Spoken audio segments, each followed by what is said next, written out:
Hello, ladies and gentlemen. Welcome back to ServiceNow 911. I'm back with the module 1 of asset management. Okay, there are few slides which were left last time.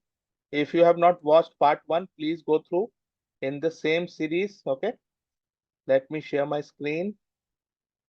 So this is module 1, topic number 4, overview of ServiceNow asset management. So at the top, we have discussed the general asset management. Okay, but what ServiceNow asset management is and what are the different categories of ServiceNow asset management, this we will discuss in theory today.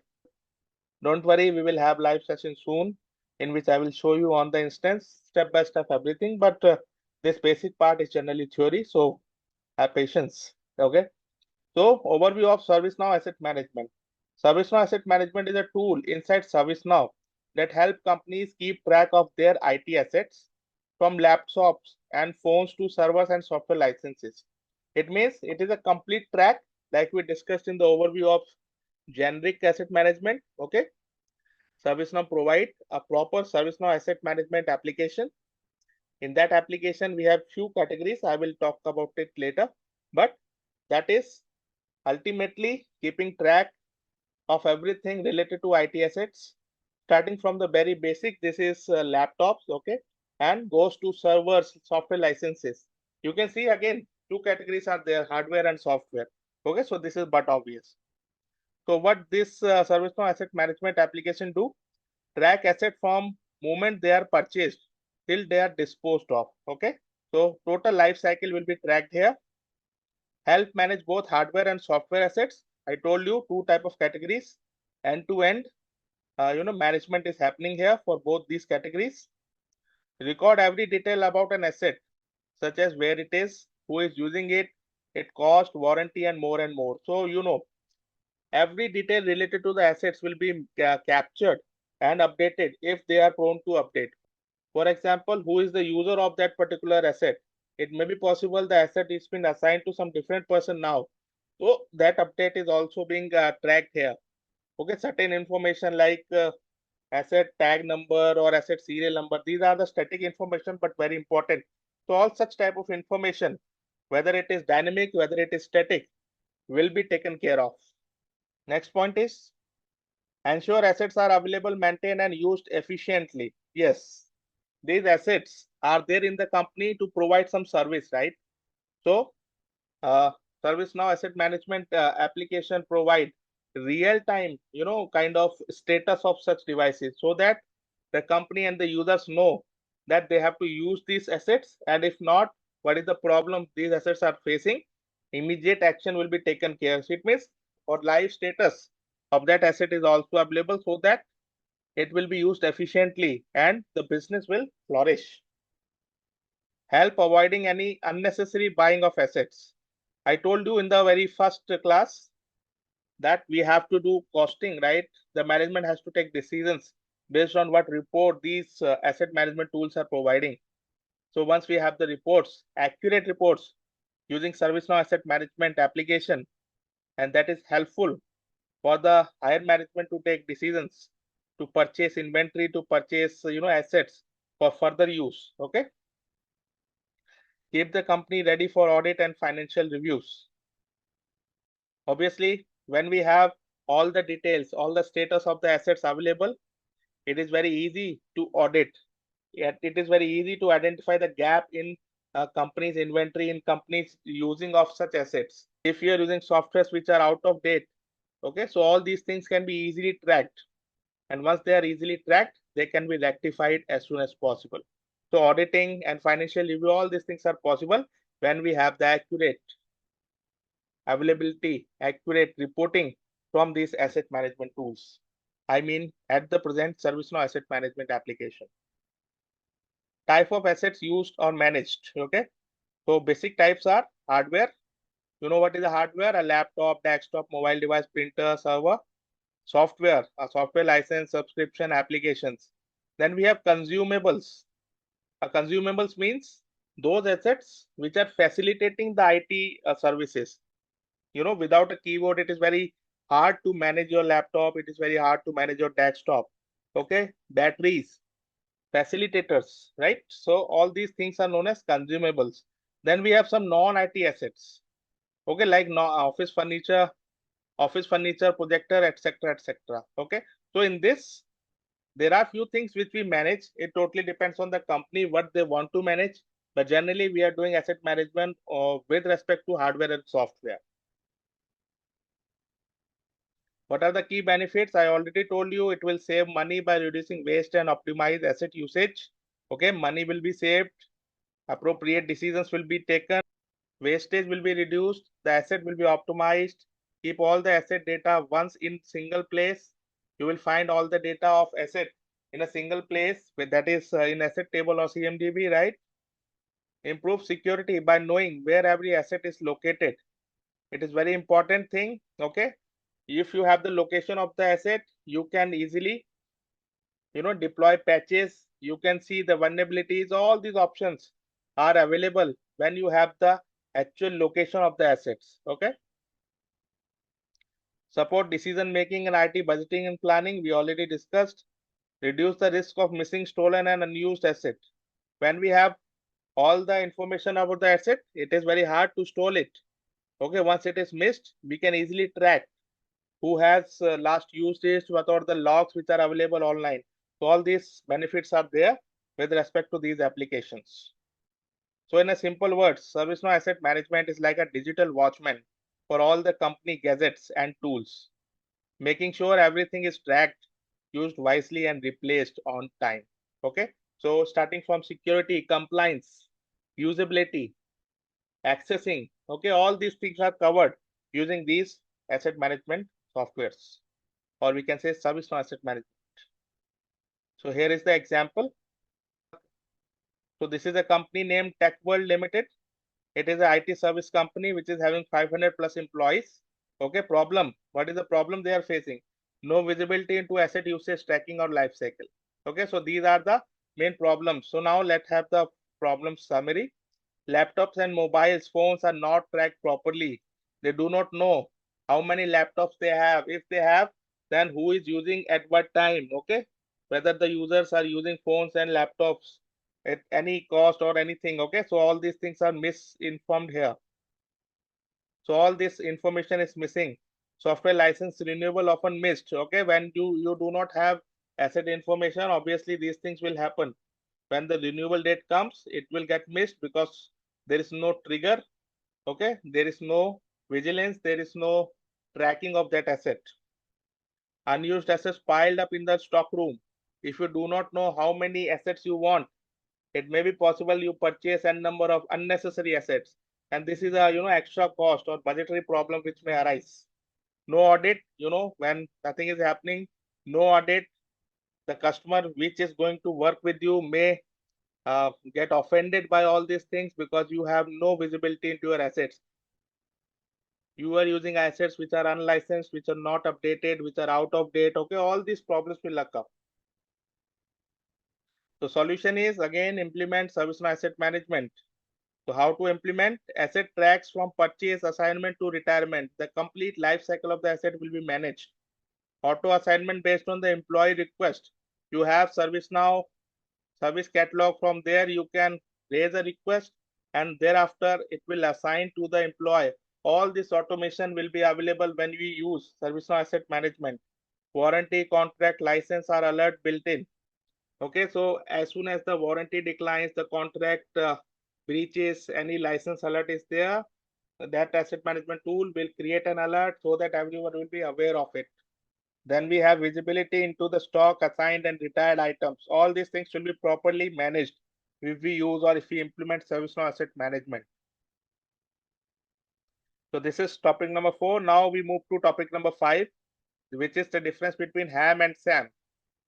Okay, right now this is the difference, but in coming classes we will do live end-to-end implementation. So in ServiceNow asset management is divided into two main categories, which is HAM and SAM, hardware asset management, software asset management. You already know that from the past topics.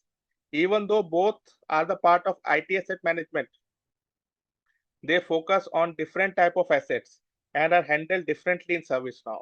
So this is very important. Why we are segregating this? Because if we combine these, things get out of hand so easily. It is very confusing or not able to, or or we can say not manageable properly. That's why ServiceNow specifically dividing same application into two parts, which is software asset management and hardware asset management. You can have some kind of integration between them, but ultimately these two are different and they are tracking different type of assets. And you cannot compare the life cycle of hardware with the life cycle of software. Okay, so there is obviously differences with the life cycle events, with the life cycle stages. Okay, so all these things are different. That's why to keep the things simple, we are dividing IT asset management into software asset management, which is SAM, and hardware asset management, which is HAM. Okay, so what is HAM? First of all, HAM is all about physical IT assets, things which you can touch and feel. This is the basic definition of HAM, or you can say hardware. Okay, so we are managing these physical IT assets which you can touch and feel. The examples are, laptop, desktop, servers, mobiles, printer, networking devices, and there are many others. Okay, these are the few categories you can see. Key focus area and hardware asset management, tracking asset location and ownership. Okay, so basically in HAM we are tracking the location and ownership of those servers, those laptops, those mobile, those printers. Okay, these things are we are focusing.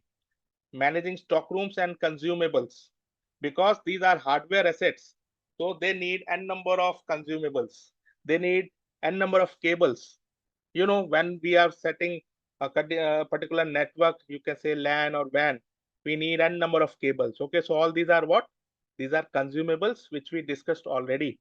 Okay, so we are focusing on all these consumable management. Monitoring warranties and maintenance. Okay, warranties and maintenance of these hardware assets. Handling return, transfer, and disposables, because these are the big machines. Sometimes servers are big servers, so transfer these servers. Okay, update these servers, or you can say dispose these servers, is a very huge or hectic task, because these hardwares are having huge amount of data of the company. So we have to be very, very careful while handling such hardwares. So all this management will be done using HAM. Okay. Now come to SAM. Software asset management deals with software-based assets, things you install, license, or subscribe to. So we are here talking about various softwares which you can install on servers, which you can install on laptops, okay, on your phones, basically, to make the things simpler or to do the business simply. Okay, so these are, where starting from the Windows, we have Microsoft Office license, we have Adobe, we have antiviruses, we have SaaS-based subscriptions like Zoom, Salesforce, or a number of softwares which are available in your company. All these softwares somewhere somehow is being managed. If it is not, then obviously it is going to be a problem for you, not you basically, but for your organization. So that's why we need a separate software asset management application which is provided by ServiceNow to manage all these type of softwares, starting from their purchase till compliance. Okay, everything. So key focus, again the same thing. Okay, license tracking and optimization. What is license tracking? Obviously every software comes with a license, so tracking the license, how many license we need, how many license a company need, since how long they are using it, if the license is expired, what will be the next step. And then optimization means effective use of softwares kind of thing. For example, instead of buying individual things, we can buy, or we can talk to the software vendors to provide licensed, groups or something like that. Okay, so these things are known as optimization. We are not getting one license; we are getting a business license, which is providing access to more than 5 users, for example, of that particular users on 5 machines. So such kind of optimization will help an organization to reduce the cost, to increase the compliance, and to make the profits. Ensure compliance with vendor agreement, avoiding overuse or extra use or underuse of the softwares. I already discussed this. Managing software installation and entitlements. Okay, what is entitlement? That I will show you in a separate video, but for the time being, just focus on these key areas. Automatic renewal alerts and audits, we already discussed this.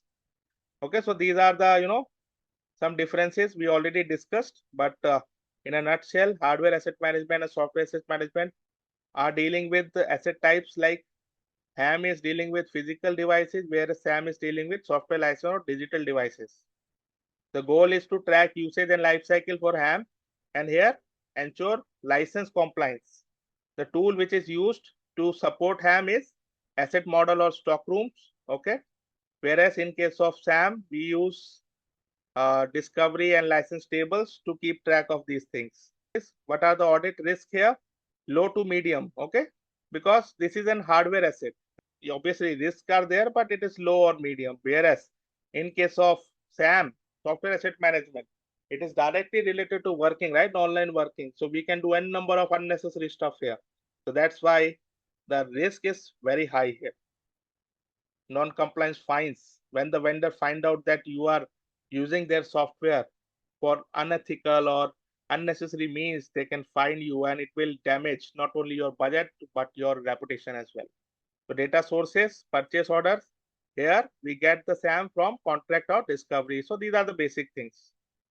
So now at the last, we have these key terms. First one is stock rooms. So what is a stock room? Store information about physical storage locations. So it is a detail about the physical storage location of the assets. Okay, where the assets are stored. You can say there is a store where the assets are being kept. Okay, and that information is available here. So let me open this table in ServiceNow. ALM asset. You see, this is stock room. So what information? This is out of box at the moment. Okay. So what information it is having? You can see San Diego border, pick up and drop off. Okay. So this is the name of this particular stock room. This is the location of that particular stock room. Okay. Who is looking after this stock room is available? Who is the manager of this stock room? And what is the type? It is a kind of warehouse. You know what is a warehouse, right? So n number of options are available. You see, you will have on-site, you will have warehouse, you will have field agent, central warehouse. So all these basic options are available for a stock type. So then we have asset models. Okay, it is very important concept. Define the standard specification or blueprint of an asset. Okay, it helps you group similar assets together and manage them more efficient. Okay, so let me show you one example here. This is ChatGPT. I asked him to give me one example and it provide very good example. So without asset model. So first of all, what is an asset model? So it is a kind of mechanism which ServiceNow has derived, or maybe ServiceNow is using to make things more simple in order to group the assets. So let's discuss this example. This is without asset model. So HR order 10 laptops.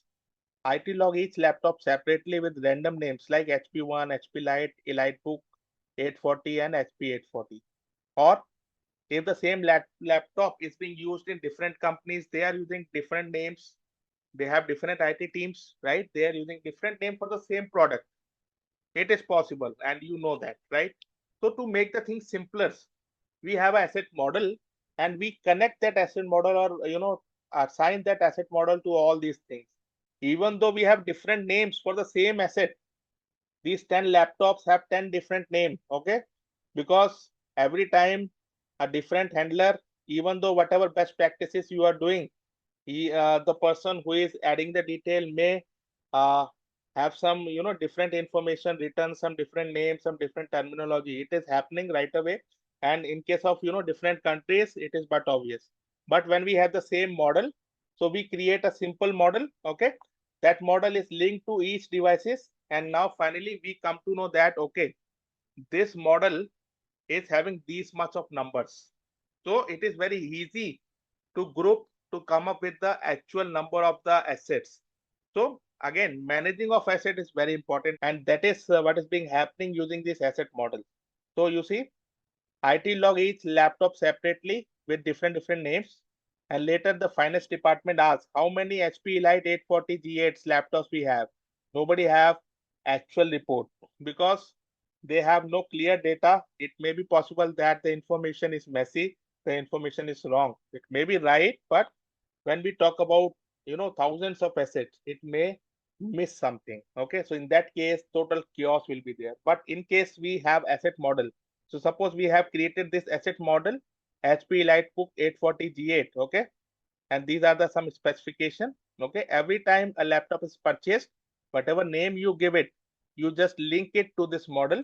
Now everyone knows for this particular asset how many records we have. It means how many people have purchased these assets, or how many people are, sorry, using these assets. Okay, so this is the result of using asset models. So I hope you got it. I have not shown you this model table yet because I have not installed software asset management yet in my system, in my PDI. Okay, that's why it is not coming. Okay, then we have consumables. We already discussed what are consumables. Laptop chargers, mouse, keyboard, laptop bags, stored in asset table with an asset type as consumables. Again, depends on the company. If they are very, uh, needed, then company will have these consumables as well in their asset table. Okay, then we have contracts, formal agreements related to assets typically signed between company and the external vendor, manufacturer, service provider, and this is the name of the contract. You know what is a contract? Two people have agreed on something. Like in this case, we have agreed with a software vendor that we will use n number of licenses of your software, and then we'll provide money, and it has some terms and condition. All these things we will specify in these contracts. Okay, then we have purchase orders. Purchase orders are nothing but a request to purchase from various departments in the company to the IT team. The IT team or then pass it to the procurement team. It is possible, and if not, the IT team itself play a part of the purchase team. Okay, and create purchase orders. Based on that, we get the softwares, get the licenses, get the hardware. Okay, it is also having a table. We will show everything once we are in demo. Okay, so this is a simple key terms for all this. I think we are done with the module 1. Okay, now next is module 2 that we will start soon. Subscribe to the channel. Let me know your doubts. Okay, anything you tell you are not getting, tell me. I will provide exam. Thank you so much. Bye bye.